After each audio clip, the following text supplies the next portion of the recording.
Selamat pagi, Bu. Untuk hari ini, mari kita mulai dengan membaca doa kepada ketua kelas. Dimulai. Berdoa mulai. Bismillahirrahmanirrahim. Raditu billahi rabba wa bil islami dina wa bil muhammadin nabiyya wa rasula. Rabbi zidni ilma warzuqni fahma. Amin. Beri salam kepada Ibu Guru. Assalamualaikum warahmatullahi wabarakatuh. Waalaikumsalam warahmatullahi wabarakatuh. Mungkin ini hari pertama kita ya di pertemuan kali ini. Saya ingin memperkenalkan diri. Perkenalkan, nama saya Siti Medina. Saya dari lulusan Universitas Islam Negeri Raden Intan Lampung. Mungkin ada yang ingin ditanyakan? Bertanya, Bu. Ya, Dulu jurusan apa, Bu? saya jurusan Pendidikan Agama Islam. Oke, Bu. Ya, silakan. Umurnya berapa, Bu? Umur saya 24 tahun. Izin bertanya, Bu. Oh iya. Izin bertanya, Bu. Ya, Ibu silakan. tinggal di mana, Bu? Saya tinggal di Kemiling, Bandar Lampung. Cukup jauh ya dari sini. Ya, Bu. Ya mungkin saya ingin kalian memperkenalkan diri, dimulai dari ketua kelas. Baik, izin memperkenalkan diri. Perkenalkan, nama saya Siren Sungkar. Saya dari Sukarami. Oh ya, di sebelahnya silakan. Baik, izin memperkenalkan diri. Nama saya Alisa Syafia Husna dari Lampung Timur. Sebelahnya. Baik, izin memperkenalkan diri. Nama saya Zaskia Adia Kamega, biasa dipanggil Kia. Saya dari Banten. Ya, yang di belakang. Nama saya Aulia Aja, dipanggil Alun. Oke, yang sebelah. Ya, di sebelahnya silakan. Perkenalkan, nama saya Indah Fatini dari Sukarami, Banten. Mungkin cukup ya untuk perkenalan hari ini. Di pertemuan pertama ini kita akan membahas tentang syukur.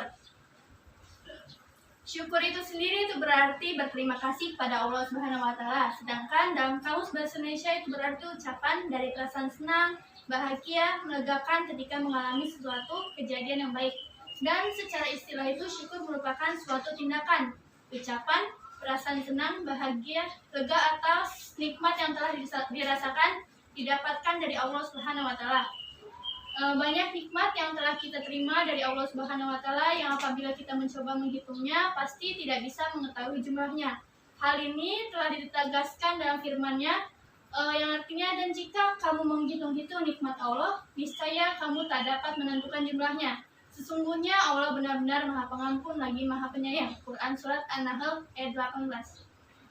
Allah telah memerintahkan syukur atas nikmat-nikmat yang telah diberikan. Selanjutnya ada bentuk-bentuk syukur, yaitu mengacu pada pengertian iman, yaitu membenarkan dengan hati, mengucapkan dengan lisan, dan membuktikan dengan amal perbuatan. Maka bentuk syukur juga terbagi menjadi 3, yaitu asyukru bil qalbi, yaitu bersyukur dengan hati, yaitu mengetahui dan menyadari dengan sepenuh bahwa segala nikmat yang diperoleh berasal dari Allah Subhanahu wa taala, dan tiada seorang pun selain Allah Subhanahu wa taala yang dapat memberikan nikmat itu.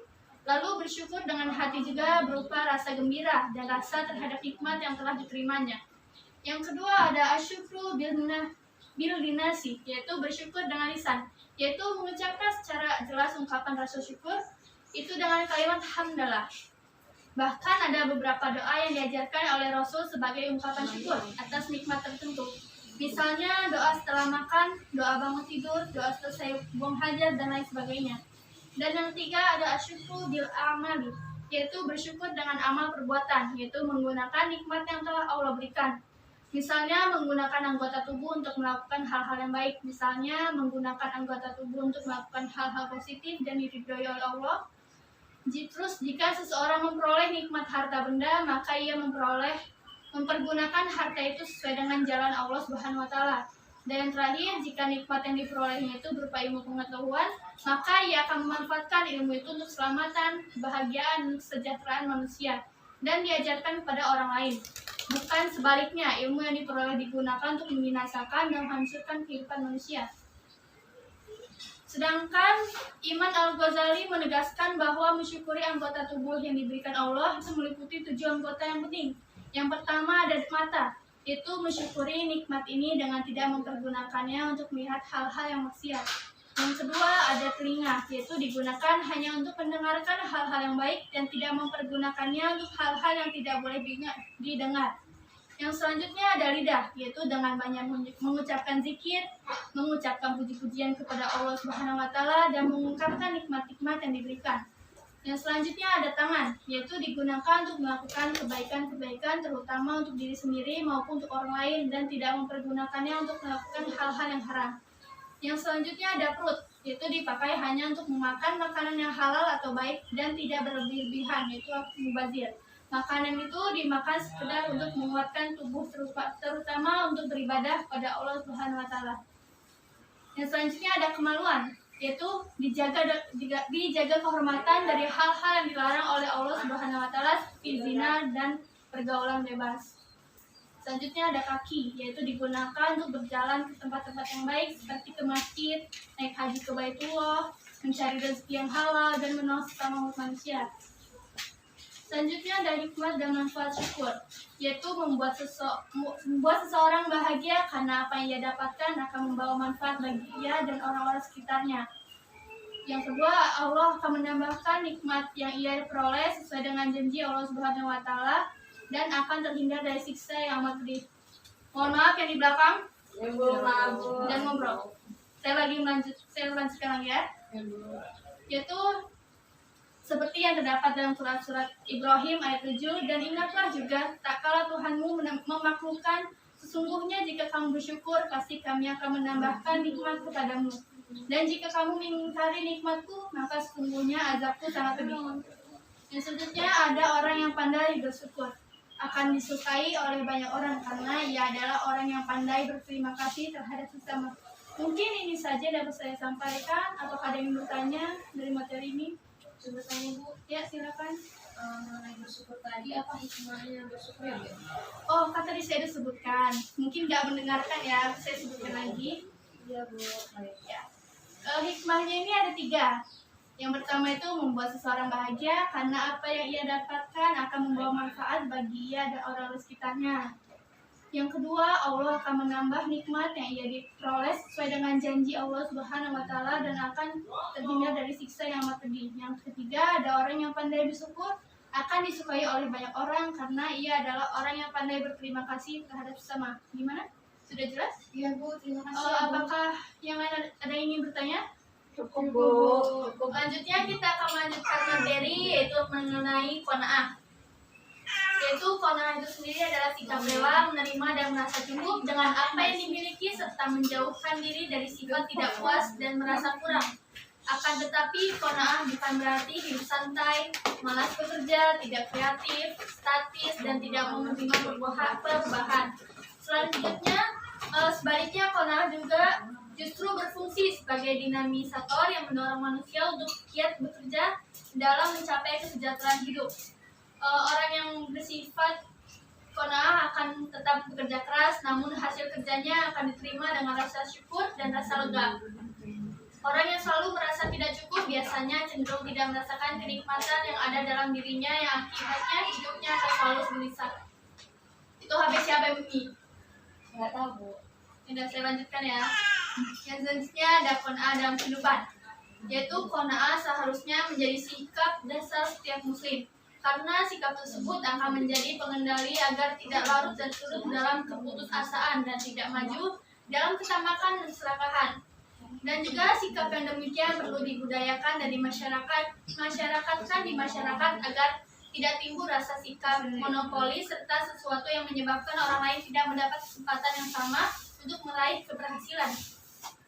Akibat dari keadaan tersebut akan muncul ketimpangan dan kesenjangan sosial.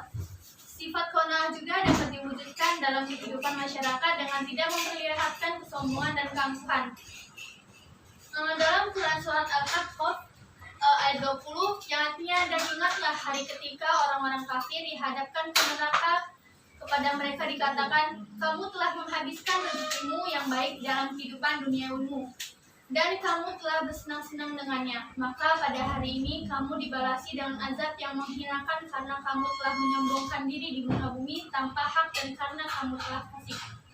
Qanaah dalam kehidupan pribadi seorang muslim juga berfungsi sebagai yang pertama, ada stabilisator, yaitu maksudnya apabila seorang muslim yang telah memiliki sifat qanaah, maka ia akan selalu berhati tentram, berlapang dada, merasa puas dengan apa yang dimilikinya, merasa kaya dan terhindar dari sifat rakus, serakah dan tamak. Yang kedua ada dinamisator, maksudnya apabila seorang muslim telah dimiliki sifat qanaah, maka ia akan mempunyai kekuatan batin yang selalu mendorong untuk mencapai kemajuan hidup berdasarkan keadaan dan kekuatan yang dimilikinya dengan tepat tergantung pada kehendak dan karunia Allah. Dengan demikian, ia akan terhindar dari cara-cara yang menghalalkan segala cara dengan memperuntukkan hawa nafsunya untuk meraih kemajuan hidupnya, yang biasanya dilakukan oleh orang-orang yang tidak mempunyai sifat qanaah. Dengan demikian, qanaah juga merupakan simpanan atau kekuatan yang sangat berarti. Seperti hadis riwayat Tabrani, artinya qanaah adalah merupakan simpanan yang tidak akan lenyap. Selanjutnya ada keutamaan qanaah. Dengan mempunyai sifat qanaah, jiwa seseorang akan stabil karena ia mampu bersyukur apabila berhasil dalam usahanya dan jauh dari sifat sombong. Bersabar dan tak berlapang dada apabila gagal dan jauh dari sifat frustasi.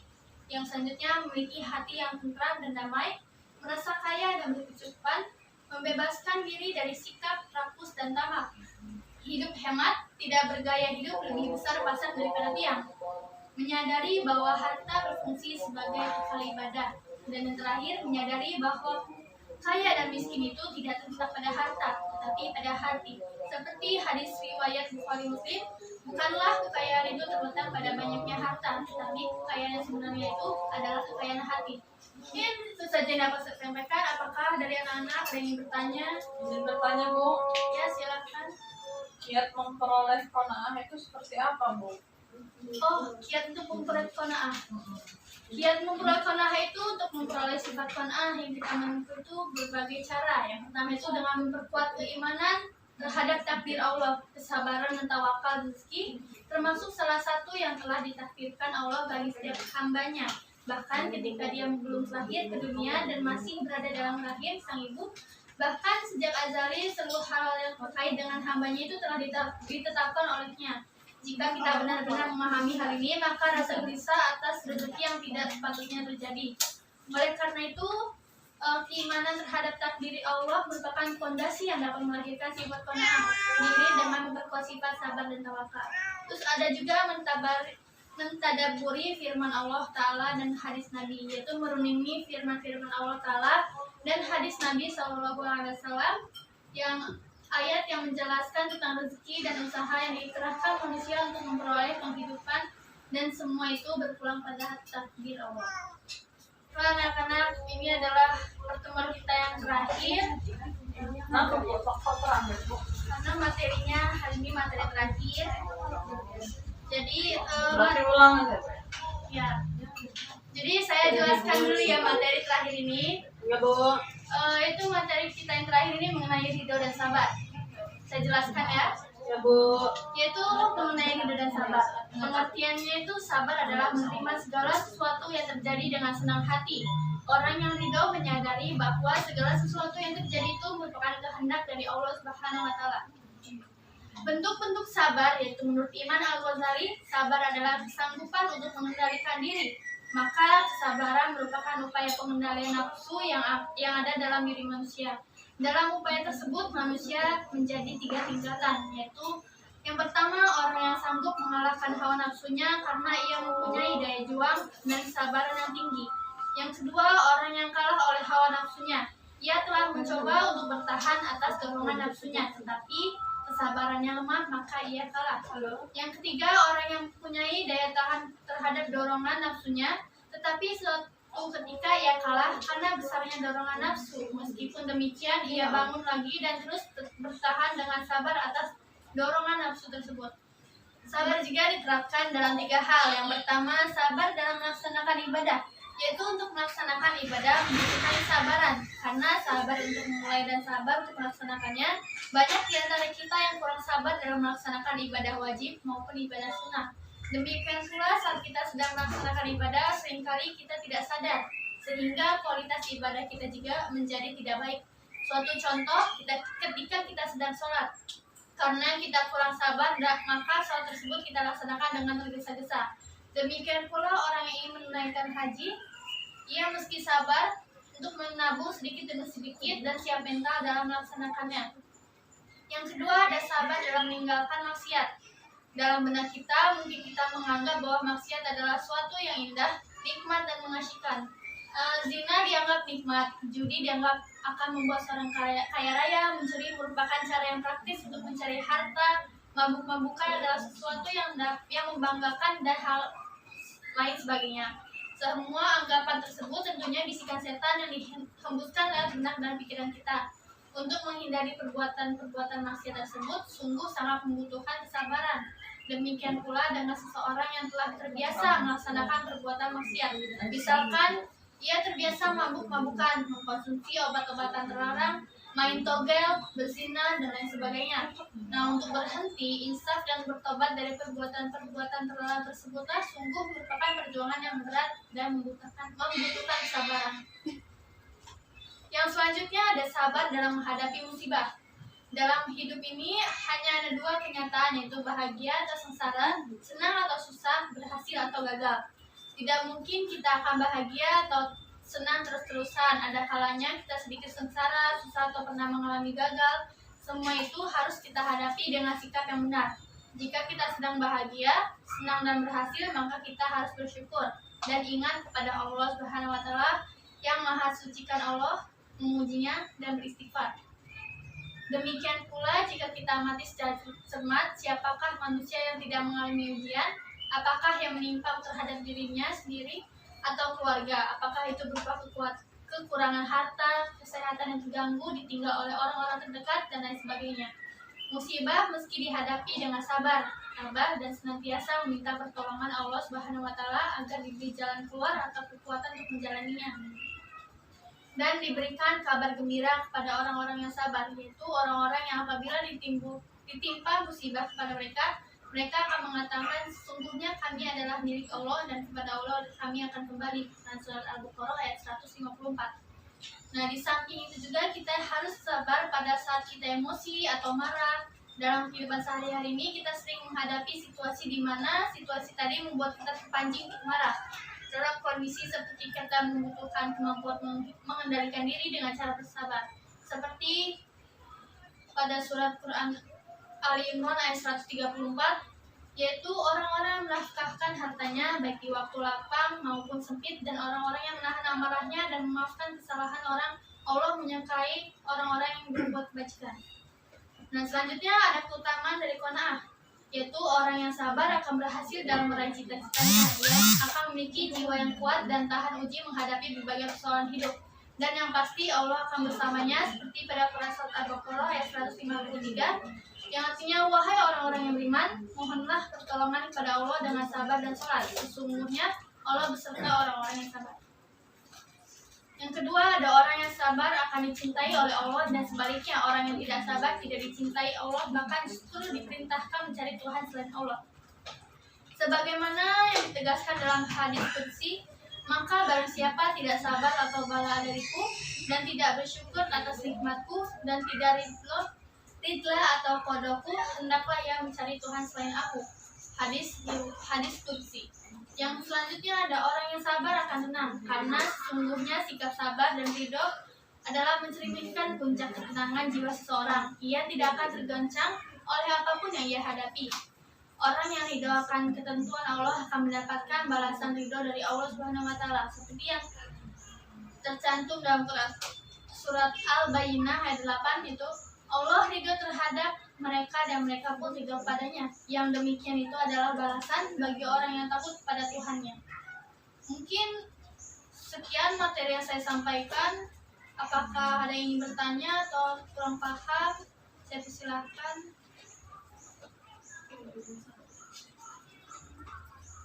Bertanya, Bu. Ya, silahkan. Perbedaan ridho dan sabar itu apa ya, Bu?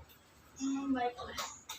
Untuk perbedaan ridho dan sabar itu sendiri, itu menurut Ibnu Rajab itu dia mengatakan perbedaan antara ridho dan sabar itu bahwa sabar itu merupakan menahan diri dari amarah walaupun kepedihan itu ada dan ia berharap kepedihan tersebut hilang, serta menahan anggota badannya dari melakukan perbuatan semisal menjamak rambut, membetulkan kepala dan sebagainya yang didorong oleh kesedihan tersebut.